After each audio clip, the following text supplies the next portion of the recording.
Hey homesteaders, gardeners, and cooks, my name is Jennifer. Welcome to Miles Away Farm, or welcome back. Today in the kitchen we are making some onion powder, and this was inspired by one of those quick Instagram reels that you see where this guy had some sprouting onions and he chopped them up, sprouts and all, so the green tops and all, dried them, blitzed them, and made his own onion powder. And his message was, this is really easy to do and it's a great way to use up onions that are sprouting. And I have tried making onion powder before, and I found it to be pretty sticky and very hydrophilic, which means it pulls moisture from the air. And so I get this powder and then pretty soon it's rock hard and it's in a big chunk. And so I kind of gave up on making onion powder, but seeing that video sort of re-inspired me. It's mid-April and the onions that I grew and harvested last August and September are definitely starting to sprout at this point in storage. I usually just chop them and throw them in the freezer, but I thought maybe I'll give onion powder another try.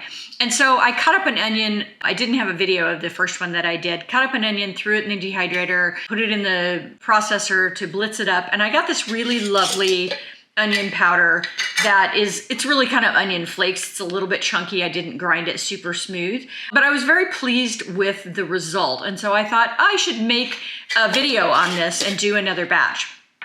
And so I took some onions that I found in my pantry that were super sprouted, and I decided to pick the worst of the sprouting parts and the parts that were soft off, and then chop and dry the rest of them. I put those in the dehydrator and then ground them up.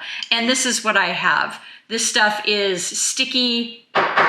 It was sticky when I was grinding it. There was some red onion in this, but this is more what result I've gotten in the past, which is, oh, now it's loosening up a little bit, which is stuff that isn't really what you get in the store. And I always just thought that it was because the stuff in the store had an anti-caking agent in it, but maybe it's not. I was doing some Googling, and it turns out that when onions sprout, they convert the starches that are in that onion bulb into sugars because they're gonna start using it to grow, or they've already started using it to grow.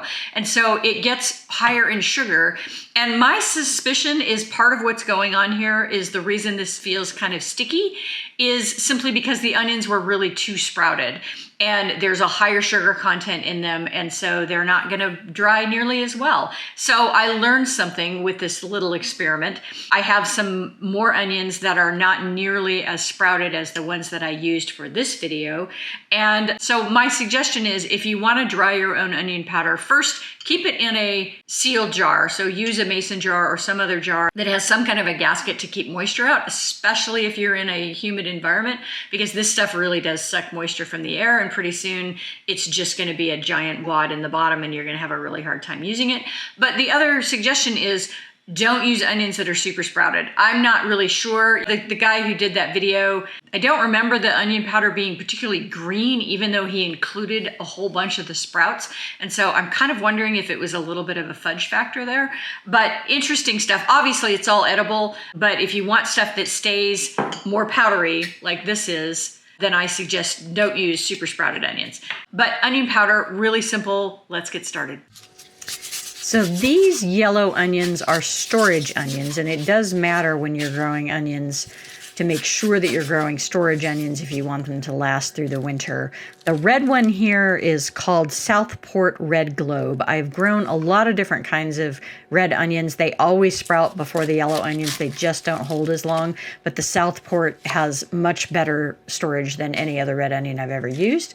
The yellow onions are a mix of Newport and Dakota, which are both open pollinated, and I've done some seed saving and cross pollinating between those two varieties. If you're looking for a hybrid just off the shelf, I recommend Patterson if you can still find it. I think it may have been discontinued, or Cortland. This one was too far gone, and so I just tossed that whole half because it was too soft. You can see this red one has really sprouted. There's a ton of sprouts coming out of the bottom of this. And this, I'm guessing, was the problem in terms of my onion powder being sticky. I think a lot of the starches had converted to sugars in this. And you'll see as I kind of pick through it, they're not thick and juicy anymore. Everything has gotten thin. There's big, huge sprouts in there. And so the actual salvageable, useful onion in this was quite small, but I wanted to try to save what I could. And so I was kind of going through it. And again, all of this is edible, but in my experience from using onions like this a lot, just in cooking, there it definitely is a flavor change. And I didn't want that flavor change in my onion powder. And so I didn't go ahead and use that center stalk just because I thought it would be a little bit funky. So here's our onions ready to go in the dehydrator. I have multiple dehydrators. This is an Excalibur that is a higher end Excalibur that has stainless steel trays.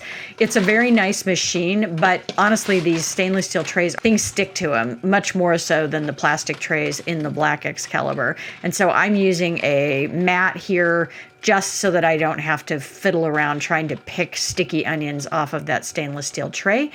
If the onions were super thick, I tried to break them up a little bit, but I'm not getting down to just single pieces here. They are going to dry out very thoroughly without me pulling everything completely apart.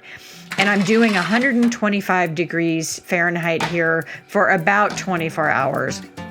And that generally seems to be about enough time. 125 is typically what's recommended for most vegetables. And when they're dry, you want them to snap in your fingers. So you want them to be so completely dry that they will just break right up. If they're not that way, then they're not dry enough. These were thoroughly dry. The other nice thing about having a tray is you can easily just transport things.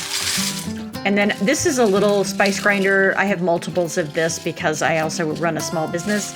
And what I like about it is the cup comes off, and so it's easily washable. And the outside fits around instead of inside the cup. And so you're not going to end up with little chips of plastic in there. But you just pulse this until things start to break down and really get moving. And then you can break it down to whatever level you want. Do you guys use a lot of onion powder in your cooking? It's not something I use a lot of other than in spice mixes. So if I'm making harissa powder or a chili powder or taco seasoning, I'll use onion powder as part of that flavoring, but I don't use a ton of onion powder. I almost always have some kind of fresh onions on hand.